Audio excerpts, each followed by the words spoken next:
All right, we are up to Chapter 8 in my autobiography, Raising My Son.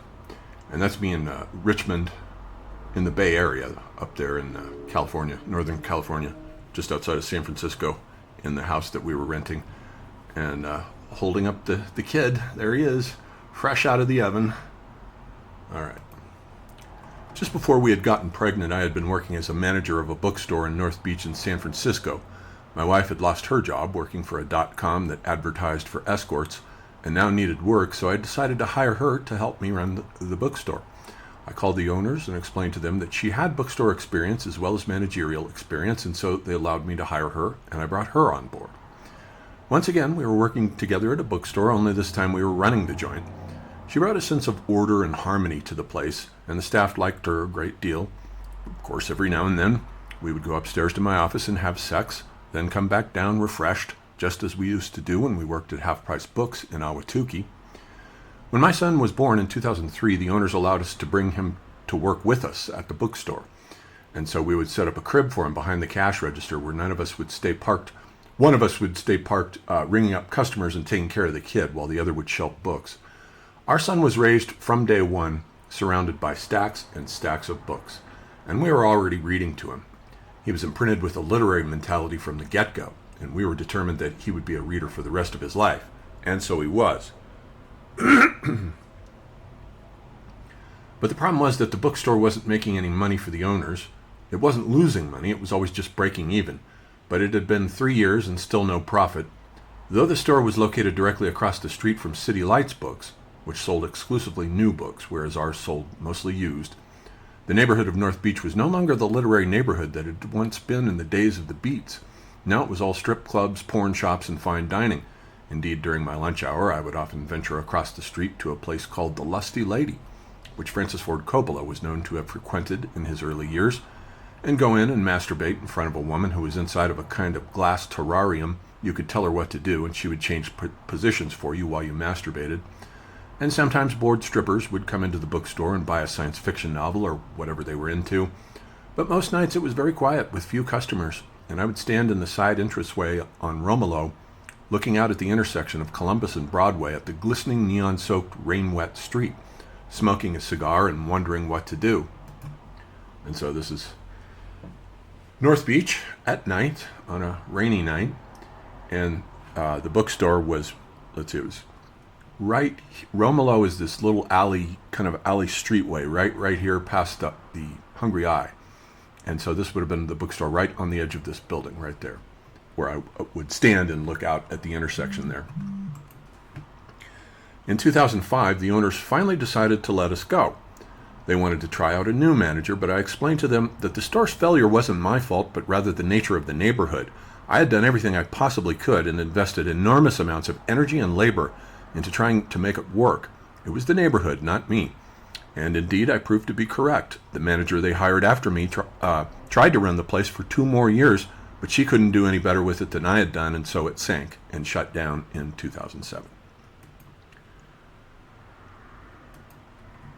But meanwhile, we were once again unemployed, and this time we had a child to feed, so it was a very nervous situation we were in.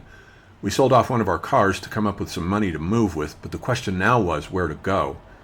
She had relatives in Colorado and wanted to move to Boulder, but both of our primary families were still residing in Phoenix, and that meant lots of free babysitting. She had resumed speaking to her family, and we were now back on good terms with them, so Phoenix it was. We moved back there in April of 2005, but we made a huge mistake. We rented a very large house in Queen Creek that had cheap rent, because Queen Creek at that time was a tiny suburb separated by about an hour's drive from the rest of the city. It was located in the middle of the desert and surrounded by lavender mountains, crooked saguaro cactuses, and tiny gray lizards scuttling amongst the rocks. It was a very beautiful landscape, but miles away from anywhere. I managed to find another job at Changing Hands Bookstore in Tempe, but the problem was that it was an hour's drive to get there for a minimum wage job and then an hour's drive back home late at night through the thick black abysses of the yawning desert. When you do the math on that, it's just enough to cover daycare for the kid, so why do the daycare at all? I decided to stay home with him instead, while she got a job at a nearby women's workout center called Curves. But this put a lot of stress on the relationship because she wanted the situation to be the other way around. I was staying at home with him and playing with him on the floor where he was surrounded by a huge collection of Matchbox cars. We would set up very elaborate roadways for these cars and spend all day playing with them. But my ex wanted to be the one staying home with him, and she now began to grow jealous of my relationship to Julian. We had an interesting role reversal. I always changed the kids' diapers.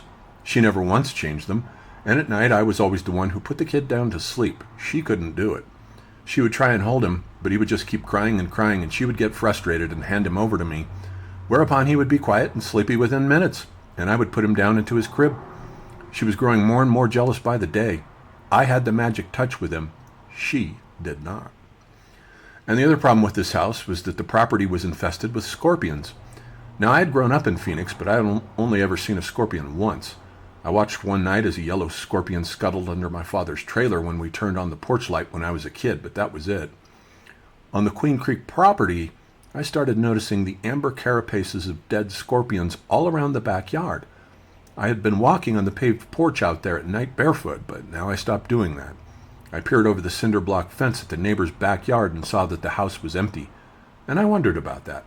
No one lived there the entire time we were on that property. I think for about 4 or 5 months that we were there. Inevitably, a scorpion got into the house one afternoon.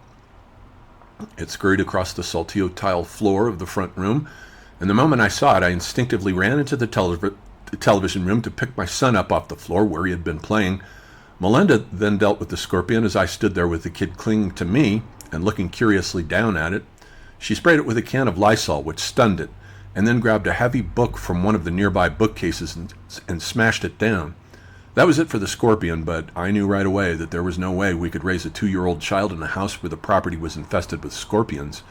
It exploded into a huge fight, and we ended up separating. I moved into my mother's house, and she moved in with her parents, and that was the end of the summer in Queen Creek. She then got a job working for a pool supply company in East Mesa and moved with the kid into a small 1-bedroom apartment. But once again, I was over there almost every day and sleeping there with her most nights. We were still having great sex, and I had hopes that we would work through what I perceived to be at the time as just a rough patch in the evolution of a lifelong relationship. She saw it otherwise. I was having trouble finding any work at all. There were no bookstore jobs available, so I spent most days staying at home at her apartment taking care of the kid while I worked on my writing. At the time, I was writing the first draft of what would later be published in 2017 and reissued in 2025 as Gilgamesh Redux. I would load the kid up into my backpack, and we would go hiking in the warm, lemony morning into the vanilla brown desert, exploring. We would find a spot with some nice sand, and I would unload him and sit and make roads in the dirt with him for his Matchbox cars, and we would have fun playing for about an hour. Then I would pack him up and head back to the apartment complex where I would work on my writing. I was absolutely determined at this point to become a successful writer, and I wasn't going to let anything get in the way of that. I worked on my Gilgamesh novel for about 6 months, but when I sent a manuscript to William Irwin Thompson, he told me that it was terrible. I was devastated. I suddenly felt like I had wasted 6 months of my life and caused irreparable damage to my marriage trying to follow a fool's dream. Many years later, in 2017, I returned to the manuscript and figured out how to make it work. But the situation was becoming desperate. My second book, Celluloid Heroes and Mechanical Dragons, had come out the year before, in the summer of 2005, just after we had landed in Queen Creek. But that book was a financial failure. It had been with a big New York agency who had tried for a year to sell it, but with no luck, and I wound up having to publish it with an obscure and no longer extant press in Christchurch, New Zealand, of all places. I felt like a complete failure. I was failing my wife, failing my son, and failing myself, and my marriage was disintegrating. We were fighting more and more often. I would be sitting there reading a book, and she would rip it out of my hands, tear it in half, and then throw it back at me. We would often find ourselves in shouting matches with the poor kid between us on the floor, crying his eyes out. It was a terrible situation for all three of us. And so finally one day I went over to her apartment and she handed me the divorce papers. I couldn't believe it. The thought of a divorce had never once crossed my mind. I thought we had just hit a slump that we would eventually work our way through, but I was wrong. She had spent many years being patient with me, and my career had come to nothing. I was 40 years old and totally broke. I could not support my own family. So I signed the papers. But we still continued to see each other and to have sex for about another year afterward. I kept holding on, hoping something would somehow work itself out. but it never did.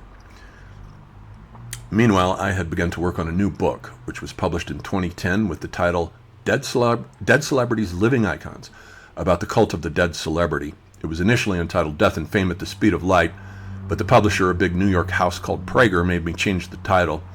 I had initially started to write a sort of prequel to my second book, tracing the prehistory of the superhero, writing essays about figures like Tarzan, Conan the Barbarian, and James Bond. But wait a minute, I thought, isn't Elvis Presley a sort of American superhero too? Curious, I picked up Peter Guralnick's 2-volume biography and began reading. I was electrified. I found it so intensely fascinating that I gobbled up the 2 volumes like reading a bestseller and then wrote an essay about Elvis. That became the first chapter of my third book. I set the other superhero essays aside. They were later published as my 2015 book, Gods and Heroes of the Media Age. But right away, and that's the subtitle on that is From Captain Nemo to the X-Files. But right away I knew I was onto something. I started thinking about the lives of people like James Dean and Marilyn Monroe. Now, what started me thinking about all of this was, of course, J.G. Ballard with his 2 novels, The Atrocity Exhibition, which he wrote in 67 or published in 69, and then Crash, which was published, I think, in 71 or 72, then made into a film by David Cronenberg in, I think, 1996. And that whole thing about the cult of the dead celebrity, the reenacting of car crashes of famous car crashes of celebrities in the movie, and the character of Vaughn, who's loosely based on Andy Warhol. And that got me thinking, and then some of Camille Paglia's essays where she's talking about celebrities activating the myth of the dying and reviving young boy flower god, like Jim Morrison, let's say. And then so that's what led me to the book. J.G. Ballard and Camille Paglia and David Cronenberg. And the subtitle there was Tragedy and Fame in the Age of the Multimedia Superstar. I guess Dead Celebrities, Living Icons is probably the title that I favor.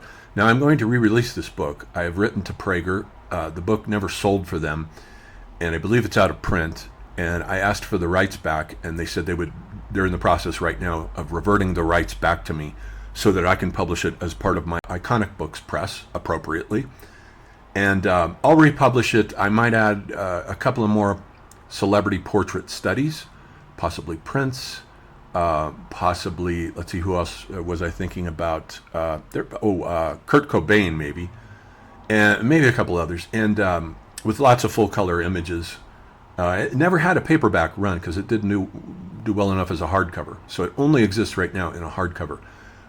They did a nice job with it and everything. I don't have any complaints about working with Prager, but I'm sure they have complaints with me that the fucking thing didn't sell. But I'll be putting it out later this year, in a few months. I've got a whole bunch of books that are here that I'm republishing. So I started thinking about the lives of people like James Dean and Marilyn Monroe. Why did they have such mysterious auras? Walter Benjamin had said that mechanical reproduction leaches the aura from works of art, but the case with these icons seemed to be the exact opposite. Plugging them in and sending electricity racing through their lives seems to have created them as icons with unique auras of their own.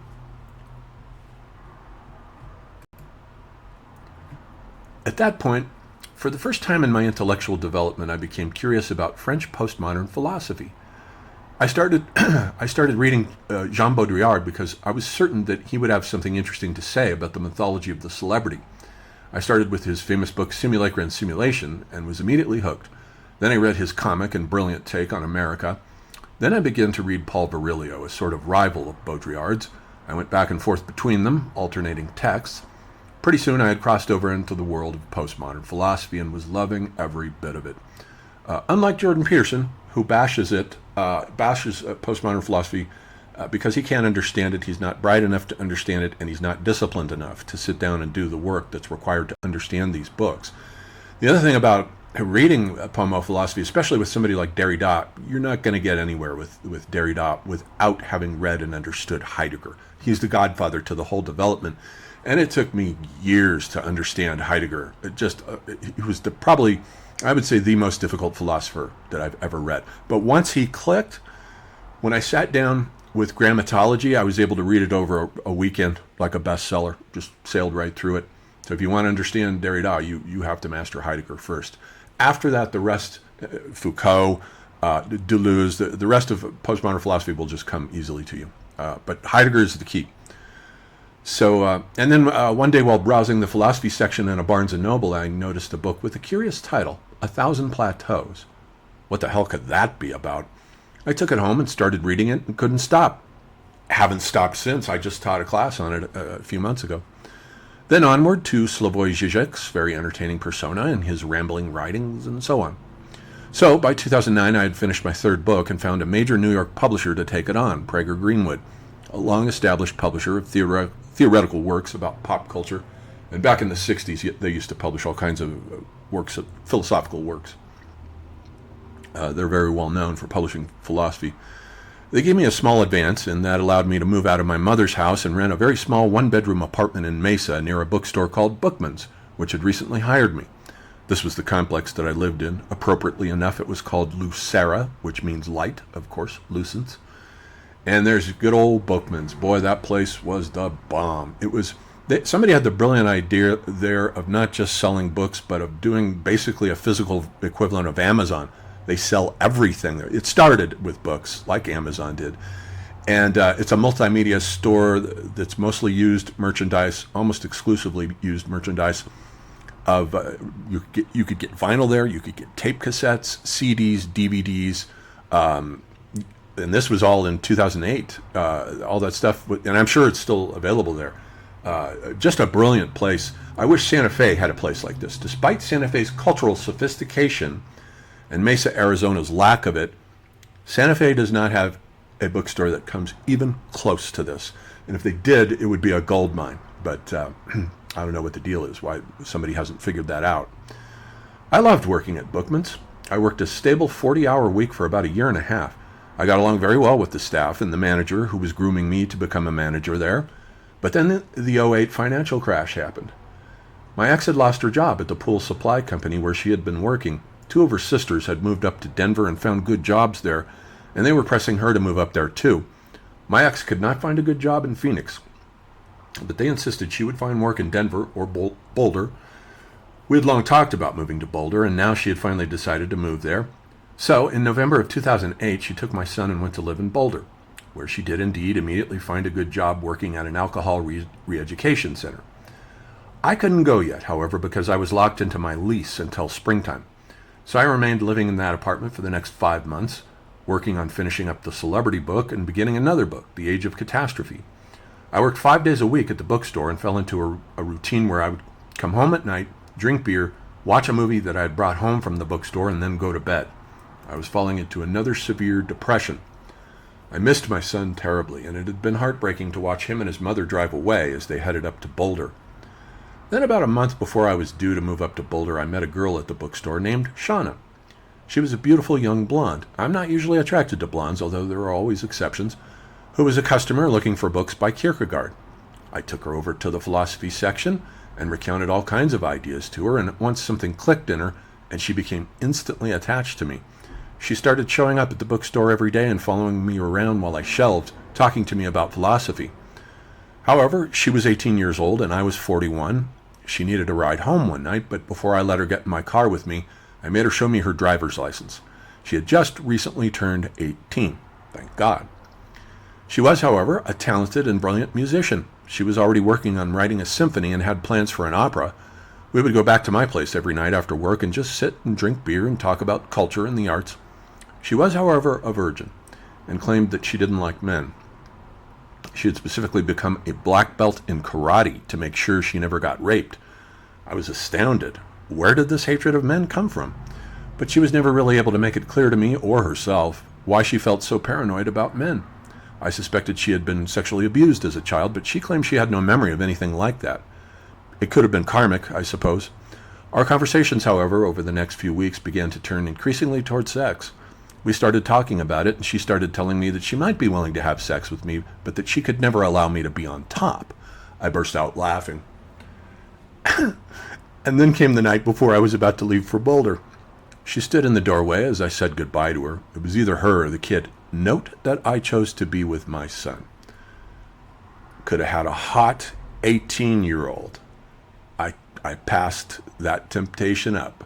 That tells you where the basin of attraction was for my heart, and it was with my son.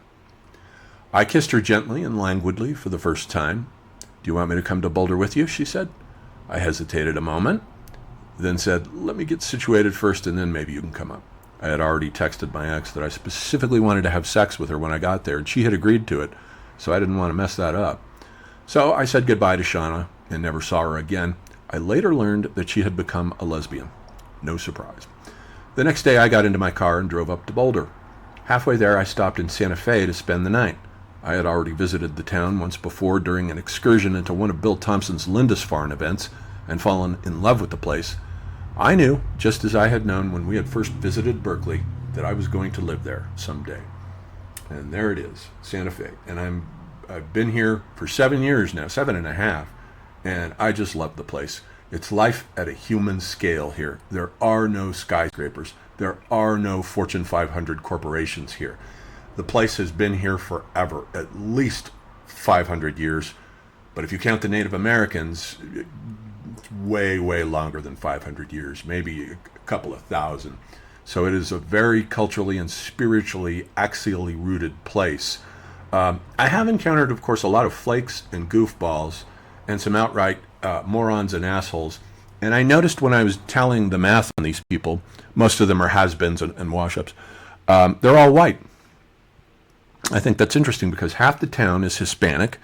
I understand Hispanics are Caucasian, but using the ethnic distinction between WASP, let's say, or and Hispanic, and then a very large percentage is Native American as well, maybe 10%, maybe more than that, and then a small percentage of Asians. Not many black people, hardly any at all. It's a rare thing to see blacks. But all this different kind of culture is really, it's no surprise why it became a mecca for people like Georgia O'Keeffe and Alfred Stieglitz when they came out here in the 20s. And it's had a kind of, I wouldn't say New York. Thompson said he thought it had a New York art world sophistication, but it doesn't. I went through all the art galleries very carefully. It's mostly cowboy kitsch art and abstract, just cliches of abstract expressionism and repetitions of modernist art. And they don't seem to understand that painting is actually passé in hypermodern art. It's the installation that was created by Joseph Beuys and Paul Thek back in the 60s and 70s that surpassed painting. And so now painting is really just a small neighborhood in the world of contemporary art. And hypermodern art, of course, is now bringing in digital art and proving that the two words, digital art, is not necessarily an oxymoron. I don't believe that it is. I think there are all kinds of great digital artists. Chris Boyd, the UK artist, whose Glitch Christ I've used as the sort of logo for my channel with his permission, is beautiful art, and he's a very talented artist. You should look up his art if you have any doubts about digital art. And then there's, of course, the case of Simon Stålenhag in the Scandinavian zone over there, who's done some fantastic sci-fi art that doesn't have any analogs in physical space because he's created all of it on his, it's all created digitally on his computers. So you're going to tell me that's not art because it's digital? I think we're going to have ourselves a little bit of a rumble on this issue in the intellectual world. We'll need some more Walter Benjamins to come in and hash this out. And part of what I want to do with my upcoming hypermodernity classes is to sit down and do exactly that. I'm trying to get some guest speakers as well, possibly Michael Aaron Kamens, whose poetry we will be looking at as an absolute exemplar of hypermodern poetry. And we'll also be looking at some other things, some movies and works of literature and so forth. And by the time we finish that class, I guarantee you that you will not have any problems understanding the difference between hypermodernity, postmodernity, and modernity. It will be crystal clear. I promise you that. So if you're interested in that class, we're going to start on August 9th, which is a Saturday at 1 p.m. MST for 2 hours. And we're going to meet for 7 more Saturdays after that, going down to September 27th. Then contact me at my email, johndavidebert@gmail.com. The cost for attending the course live is $250. Or if you only want, now I looked at Millerman, I looked at his prices, and he doesn't go below $300 on any of his prices for his courses. And most of them are priced around $400 and $500. So I'm way below that, and probably giving better, more detailed, certainly a much more broad spectrum of content than I was on his site the other day looking at it, and it's just a very narrow academic focus on a handful of philosophers and not much else. I don't think he's good at anything other than philosophy, whereas I cover the whole spectrum. And $150 if you just want a subscription to the lectures. I'm also still, of course, doing astrology readings, as I will continue to do them until they shovel dirt on my grave, because astrology has been very useful and valuable to me in surviving various life crises, as it will do for you if you find yourself in a situation where you're overwhelmed and bewildered by how you got there. We'll take a look at your transits, and I guarantee you won't have any bewilderment after that. So there again, hit me up at that same Gmail address, astrology readings. Right now, I'm pricing them at $100, kind of doing a sale to make my rent. Normally, it's $150. Any astrologer charges $150. Any one of them worth their salt, that is. And so I'm having a kind of astrology fire sale right now. $100. Get it while it lasts, because after the first 7 days of the next month, then the prices will revert back to $150. Okay, that's it for now. Hopefully I will see you in class.